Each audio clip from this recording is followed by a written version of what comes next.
प्रधानाचार्य महोदय मैम थोड़ा मैं मार्केट राउंड कान को और बहुत ही शॉर्ट नोट पर हमारे आमंत्रण को स्वीकार करने वाले हमारे मुख्य अतिथि श्री बोहरा जी, उनकी सहधर्मिणी व पूर्व शिक्षक प्रधानाध्यापक, वर्तमान में कविताओं से समाज की सेवा करने वाले श्री सकलानी जी, हमारे गार्जियन, हमारे पीटी अध्यक्ष श्री उनियाल जी, हमारे वयोवृद्ध समाज सेवी श्री धनोला जी, मेरे गुरुतर कार्यों में संलग्न समस्त गुरुजन वृंद, कार्यकुशल कार्यालय स्टाफ और प्यारे सम्मानित छात्र छात्राओं, जैसा कि प्रधानाचार्य जी का मुझे निर्देश हुआ कि बाल सखा जो कि एक कैरियर की समझ बच्चों को देने वाला एक कार्यक्रम है, इस हेतु एक शिविर, एक कार्यक्रम का आयोजन विद्यालय में होना है। तो मुझे लगा क्योंकि हम लोगों का काम निरंतर बोलने का है, हम लोग अपनी कक्षाओं के साथ ही अन्यत्र भी बोलते ही रहते हैं, लेकिन क्योंकि कहते हैं कि हर चीज के लिए एक पृष्ठभूमि की आवश्यकता होती है। आप जानते हैं कि सफेद बोर्ड पर काले मार्कर से और ब्लैक बोर्ड पर सफेद चौक से लिखो तो बेहतर दिखता है, इसलिए पृष्ठभूमि की आवश्यकता बहुत आवश्यक है। एक छोटे प्रसंग से मैं आपको इस बात को विस्तार से समझाता हूं कि जय संहिता, जिसको आप महाभारत के नाम से जानते हैं,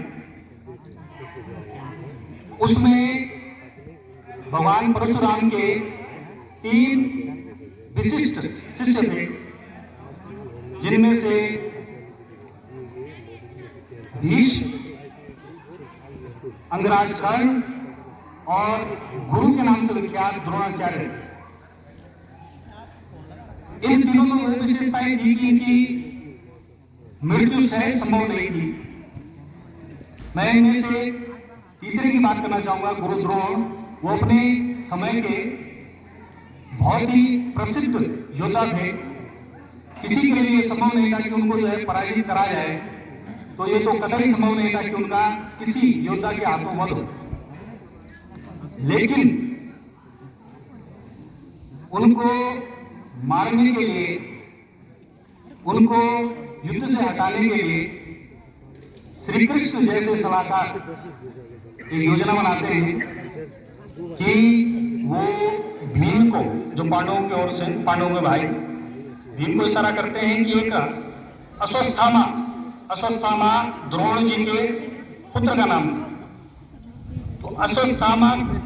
उसी नाम का एक हाथी भी था, तो इशारा करते हैं कि आप इस हाथी को मार दीजिए। और भीम अपने गदे के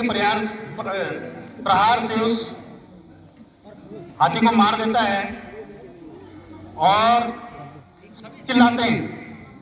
कि अश्वत्थामा मर गया, अश्वत्थामा मर गया। लेकिन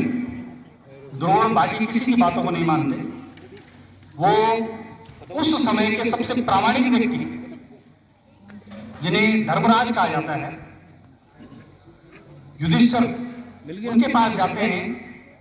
कि क्या वास्तव में ये सब चिल्ला रहे हैं कि अश्वत्थामा मर गया, मेरा पुत्र मर गया, क्या वास्तव में ये सत्य है? तो धर्मराज कहते हैं अश्वत्थामा हतो इति नरो वा कुंजरो वा, यानी कि नर है कि हाथी है मुझे पता नहीं, पर लेकिन जिस समय नर और हाथी वो बोल रहे थे, उस समय भगवान श्री कृष्ण स्वयं अपना पांचजन्य बजाते हैं और वो आवाज द्रोण के कानों तक नहीं जा पाती और वो हताश हो गए, अपने हथियार रख देते हैं। मेरा कहने का मतलब ये है कि उस जमाने में भी द्रोण जैसा व्यक्ति जब जो है सत्युग कहा जाता है और लोग जो है अधिकांशतः सत्य बोलते थे, उस जमाने में भी वो सबसे प्रामाणिक व्यक्ति से ही परामर्श लेते थे। तो इस हेतु हमने स्वरोजगार के क्षेत्र में जो विशेष कार्य कर रहे हैं, जिनकी पृष्ठभूमि स्वयं उद्यम करने की है, ऐसे व्यक्तियों को यहां पर आमंत्रित किया कि वे अगर कुछ आपको बताएंगे तो आपका जो ज्ञान होगा, आपकी जो जिज्ञासा होगी, उसका उचित समाधान होगा। एक और वाक्य आपको बताता हूं कि एक पिक्चर आप लोगों ने देखी होगी, 3